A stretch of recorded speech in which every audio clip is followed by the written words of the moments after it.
Salam tout le monde, bienvenue sur notre chaîne d'actualité Maroc 24. Si vous trouvez cette vidéo intéressante, n'hésitez pas à la liker et à nous laisser vos commentaires. Aujourd'hui, mardi 7 juin 2022, on a choisi de vous parler du ras-le-bol sans précédent et la fuite massive des séquestrés des camps de Tindouf vers le nord de la Mauritanie. Ces dernières semaines, les camps de fortune ont connu des vagues de rébellions et de soulèvements appelant à évincer le Polisario et à mettre fin à sa mainmise sur les camps de Tindouf. Selon les observateurs qui suivent l'évolution de la situation dans les camps de Tindouf, ces agitations sont dues aux conditions internes difficiles qui sévissent au sud-ouest algérien. Et comme un malheur ne vient jamais seul sur le plan extérieur et diplomatique cette fois, l'Algérie, mère poule du Polisario, a reçu une nouvelle gifle de la part de l'ambassadrice allemande qui a réitéré la position de son pays devant le président de l'Assemblée algérienne, une position qui confirme la nécessité de recourir au droit international pour trouver une solution juste à la question du Sahara marocain en considérant la proposition marocaine d'autonomie. Restez avec nous pour plus de détails dans cette revue de presse préparée par l'équipe de Maroc 24 et tirée du quotidien Libération et des sites d'information Bledi et Express. Les cas d'escalade de la tension et de ras-le-bol des séquestrés dans les camps de Tindouf augurent d'un imminent effondrement du Polisario quant à sa capacité à maintenir sa prétendue autorité dans ces camps, qui connaissent la fuite de centaines de personnes vers le nord de la Mauritanie, dont la plupart d'entre elles sont originaires. Les dernières semaines ont connu des vagues de rébellions et de soulèvements, appelant à évincer le Polisario et à mettre fin à sa mainmise sur les camps de Tindouf.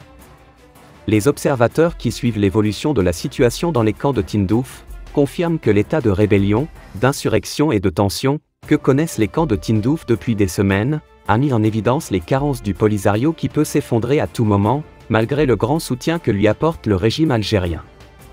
De l'avis de ces observateurs, le Polisario vit ces jours-ci des conditions internes difficiles, en plus des multiples revers qu'il subit sur le plan international, suite aux retentissantes victoires diplomatiques du Maroc, traduites par un large soutien de la communauté internationale à l'initiative d'autonomie. Certains observateurs expliquent cette situation par les déclarations de quelques dirigeants et membres fondateurs du mouvement séparatiste, notamment Bachir Mustafa Sayed, qui a qualifié les tournées de Brahim Ghali de perte de temps et de tentative de distraire les habitants des camps de Tindouf et de détourner leur attention des vrais problèmes dont ils souffrent. Il est à noter que les camps de Tindouf vivent depuis un certain temps au rythme de protestations et de manifestations sans précédent contre les pantins du Polisario, à la solde de la junte militaire algérienne.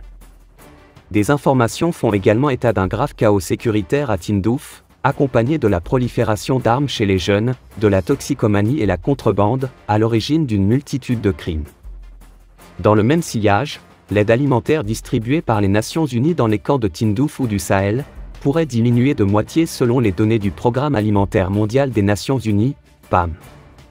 La raison en est le conflit en Ukraine et ses conséquences comme la hausse des prix des céréales et des taux de fret. Selon l'organisation onusienne, si les prix alimentaires continuent d'augmenter, le nombre de personnes ayant besoin d'une aide alimentaire augmentera. Aussi les priorités iront aux pays les plus vulnérables et à préoccupations particulières, comme l'Afghanistan, l'Éthiopie, le Soudan du Sud, la Syrie et le Yémen. Aussi est-il compréhensible qu'à souffrance atténuée d'autres populations en paient le prix, d'où les réductions dans les aides. Pour ce qui est des séquestrés de Tindouf, fortement dépendants de l'aide ou de l'assistance internationale, cela va de mal en pis, sachant en cela que le soutien alimentaire du PAM avait déjà diminué de 44% quant au panier de base. Par ailleurs, sur le plan diplomatique, l'Algérie n'a pas apprécié les réponses de la ministre allemande des Affaires étrangères, Annalena Baerbock, aux questions d'une députée pro-Polisario au Bundestag.